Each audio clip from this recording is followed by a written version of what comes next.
বনগাঁয় উদ্ধার শতাধিক আধপোড়া আধার কার্ড। ঘটনাকে ঘিরে চাঞ্চল্য ছড়িয়েছে উত্তর 24 পরগনার বনগাঁয়। জানা যাচ্ছে শতাধিক আধার কার্ড আধপোড়া অবস্থায় পাওয়া গিয়েছে। বনগাঁয় উদ্ধার শতাধিক আধপোড়া আধার কার্ড। উত্তর 24 পরগনার বনগাঁর এই ঘটনায় চাঞ্চল্য। জানা গিয়েছে শুক্রবার মহকুমা শাসকের দপ্তরের থেকে ঢিলছোড়া দূরত্বে সাহেবপুকুরের পাশ থেকে উদ্ধার হয় প্রায় শতাধিক আধপোড়া আধার কার্ড। ঘটনা ঘিরে শুরু হয়েছে তীব্র রাজনৈতিক বিতর্ক। বিস্তারিত জানবো এই মুহূর্তে আমার সঙ্গে টেলিফোন লাইনে রয়েছেন আমাদের প্রতিনিধি তন্ময় কুণ্ডু। তন্ময়, বনগাঁয় শতাধিক আধপোড়া আধার কার্ড উদ্ধার হয়েছে। কোথা থেকে এলো এই শতাধিক আধার কার্ড? কারাই বা এই আধার কার্ডগুলোকে পুড়িয়ে দেওয়ার চেষ্টা করলো, কি জানা যাচ্ছে? গত আগামী 29 এপ্রিল বিধানসভা নির্বাচন রয়েছে বনগাঁতে। তার আগে কিন্তু এই যে মহকুমা শাসকের যে দপ্তর রয়েছে সেই দপ্তরের ঠিক পিছনে একটি পুকুর বাড়ির থেকে কিন্তু অর্ধপোড়া যে আধার কার্ড উদ্ধার হয়েছে তাতে কিন্তু রীতিমতোই রাজনৈতিক শোরগোল শুরু হয়েছে। জানা যাচ্ছে আজকে দুপুরের পরে কিন্তু হঠাৎ করে কিন্তু কয়েকজনরা দেখতে পায় যে জেলা শাসকের দপ্তরের ঠিক পাশে একটি পুকুর পাড়ে সেখানে কিন্তু অর্ধপোড়া বেশ কিছু আধার কার্ড, প্রায় শতাধিক আধার কার্ড কিন্তু সেখানে রয়েছে। এবং সঙ্গে সঙ্গে স্থানীয় পুলিশকে খবর দেওয়া হয়। পুলিশ এসে যে আধার কার্ডগুলি উদ্ধার করে সেগুলোকে নিয়ে যাওয়া হয়েছে। কে বা কারা করেছে ঘটনার তদন্ত শুরু করেছে ইতিমধ্যেই বনগাঁ থানার পুলিশ। তবে এই ঘটনায় যেমন রাজনৈতিক চাপানো তৈরি, এক পক্ষ আর এক পক্ষের দিকে কাদা ছোড়াছুড়ি করতে শুরু করেছে।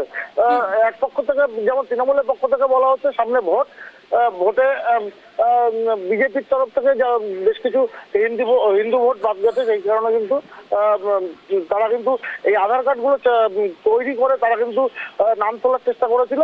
পাশাপাশি সেই একই অভিযোগ করছে বিজেপির তরফ থেকে বলা হচ্ছে যে তৃণমূলের পক্ষ থেকে এসআইআর যে নাম বাদ গেছে যাদের, তাদের নামগুলো তোলার জন্য কিন্তু এই আধার কার্ডগুলো করা হয়েছিল, এমনটাই কিন্তু অভিযোগ উঠেছে।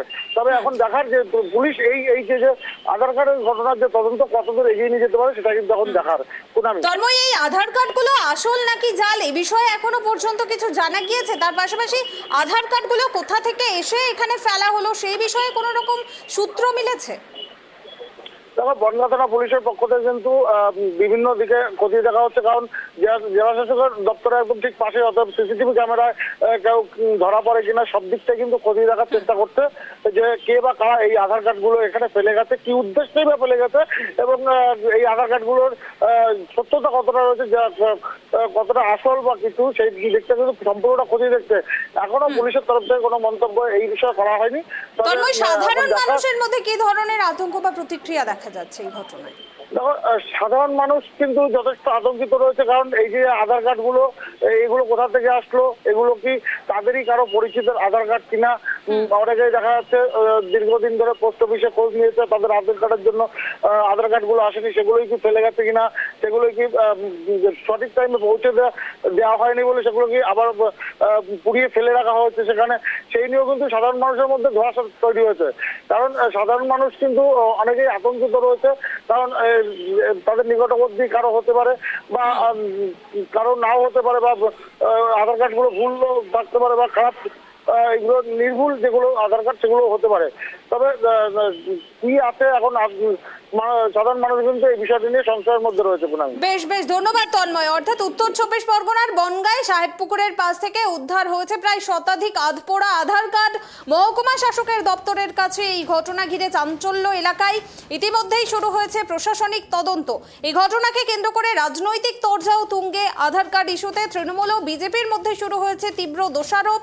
এক পক্ষের দাবি এটি ষড়যন্ত্র, অন্য পক্ষের পাল্টা অভিযোগ প্রশাসনিক গাফিলতি।